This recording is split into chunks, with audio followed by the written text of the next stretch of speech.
Question number 11। Okay, first part. मेरे पास एक quadrilateral है ABCD इस टर्म में। इत्थे मैंने दिता हुआ 64 angle Z, angle X, angle Y। Okay, ये वाली जो लाइन है ये इसके पैरेलल है, AB parallel to CD and we have to find X, Y and Z। Okay, so सबसे पहले याद रखो कि अगर दो लाइंस पैरेलल हैं, AB parallel CD and BC is transversal, BC is transversal. ये रीज़न है। अगर मेरे पास कोई दो लाइन पैरेलल है ऐसे और कोई ऐसे थर्ड लाइन उसको काट रही है, तो जो यहाँ पे एंगल होगा वो बिल्कुल इसके इक्वल होगा। इसको बोलते हैं अल्टरनेट एंगल्स, कि अगर ये 3 है तो ये 3 होगा। ओके, ये ऐसे Z बनाते हैं, ऐसे ये Z बनाते हैं। तो आपके सामने जो DC है ये वाली, ये AB के पैरेलल है। DC पैरेलल किसके है? AB के, और BC इसको काट रही है ऐसे। सो अगर ये 64 है तो ये भी 64 होगा, कि ऑल्टरनेट एंगल्स है। ऐसे मेरे पास एक D है, एक C है, एक A और B है, ऐसे इसको काट रही है। तो अगर ये 64 है तो ये भी क्या होगा? 64। So X is equal to 64 degree. ये है हमारे पास ऑल्टरनेट एंगल्स, ऑल्टरनेट एंगल्स। उसके बाद अब क्वाड्रिलेटरल की एक प्रॉपर्टी है कि ये जो एंगल है वो इसके इक्वल होगा, कि जो ऑपोजिट एंगल्स है क्वाड्रिलेटरल के वो क्या होते हैं? इक्वल। Opposite angles of a quadrilateral are equal. तो अगर ये 64 है, ये भी क्या होगा? 64। So we know that opposite angles of a quadrilateral, opposite angles of a quadrilateral are equal. Property आपको लिखनी पड़ेगी, इसके बिना क्वेश्चन नहीं होगा। सो ये x किसके इक्वल हो जाएगा? z के। सो मेरे पास क्या आ गया? x 64 और z कितना आया मेरे पास? मीन्स x आ गया मेरे पास 64 तो z आ गया 64। ये था मेरा फर्स्ट पार्ट, ये हो गया मेरा सेकंड।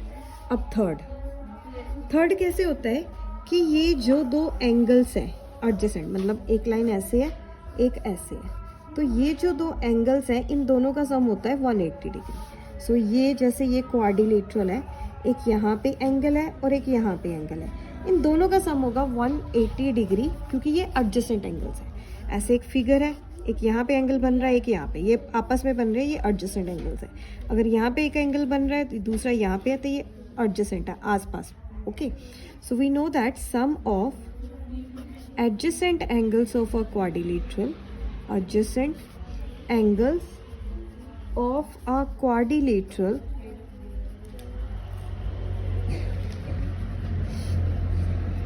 is supplementary और 180 डिग्री, जो आपकी मर्जी है वो आप लिख सकते हैं। सप्लीमेंट्री और 180 दोनों सेम ही होते हैं। सो मैं इसको ऐसे कर रही हूँ, x plus y is equal to 180 degree. x मैंने अभी निकाला था 64, उसकी वैल्यू मैंने यहाँ पे डाली, plus y is equal to 180 degree. y अपनी जगह 64 गया वहाँ पे। सो मेरे पास कितना आया? आप माइनस कर लीजिए, 10 में से 4 गए 6, 7 से 160। ओके, अब जैसे ये क्वेश्चन है, इसके बिल्कुल ही सेम लास्ट वाला है, वो भी बड़ा इजी है, इसको भी हमें अभी कर लेते हैं। तो ये है क्वेश्चन नंबर 8। ये है मेरे पास एक isosceles trapezium. Okay, isosceles trapezium. Isosceles trapezium का मतलब क्या है? इसकी दो साइड्स पैरेलल है। सो A B C D, ये 64 है, ये y है, ये z है, ये x। ओके, सो सिंपल हम उसी प्रॉपर्टी से कर लेंगे कि ये जो A है उतना ही एंगल C होगा, क्योंकि जो क्वाड्रिलेटरल है उसके ऑपोजिट एंगल्स क्या होते हैं? Equal. So angle A is equal to angle C। We know that, हमें पता है opposite angles of a quadrilateral, opposite angles of a quadrilateral is 180 degree, sorry equal. Opposite angles of a quadrilateral are equal, ये equal होते हैं। सो मेरे पास angle A कितना है 64, सी कितना है मेरे पास वाई। तो ये हो गया मेरा स्टेप 1। अब दूसरा करते हैं स्टेप 2। सिंपल सी बात है, ये दोनों एडजेसेंट एंगल्स हैं, ये दोनों, इन दोनों का सम होगा 180 degree. Okay, so angle A plus angle B is equal to 180 degree.